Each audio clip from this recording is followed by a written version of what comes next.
Oustaz jërëjëf kii itam dafay laaj ba tey jii nee na dafa bëggoon nga baaxe leen ñaan goo xam ne dina mën a jubale njaboot gi. waaw jubale njaboot daal li ci ëpp doole mooy fexe ba leen ni jox ñuy lekk lu lew. boroom kër daal bu fekkee mi ngi fàggu lu lew di ko jox soxnaam sa dana ko déggal dana déggal yàlla. bu jëlee lu lew di ko jox ak njabootam nga dañ déggal yàlla dañ ko déggal moom tamit. waaye képp ku jël lu xaraam di ci alimenter sa soxna du la déggal du déggal yàlla. soo koy jox sa doom du la déggal du déggal yàlla duñ déggoo ñoom ci seen biir. moo tax kon cosaanal bépp xiiw mooy fexe bay jël tibu ñam bu lew di ko dugal ci sa biir bi ak di ko dugal ci sa biiru njaboot.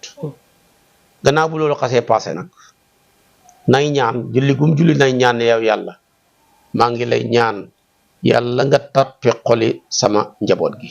yàlla nga jubal leen yàlla nga juboo leen yàlla nga may leen ñoom ci seen bopp tamit ñu juboo.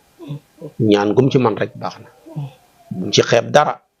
fatihatul kitab di ko def 70 fois te jamono ji mu koy def bu ko kenn gis am na ko doole lool waajur bu koy ñaanal ak jabootam.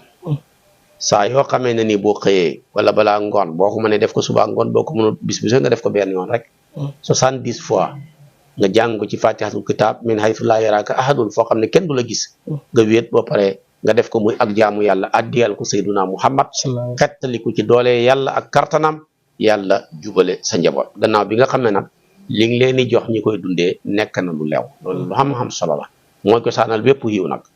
waaye ñaan gi boo ci saxee te la ñuy lekk lew tamit kenn mënta tax ñu juboo dara kenn mënta tax tamit ñi déggal la. moo tax kon fexe ba njaboot gi lekk lu lew lu am solo la si Ahmed Tidiane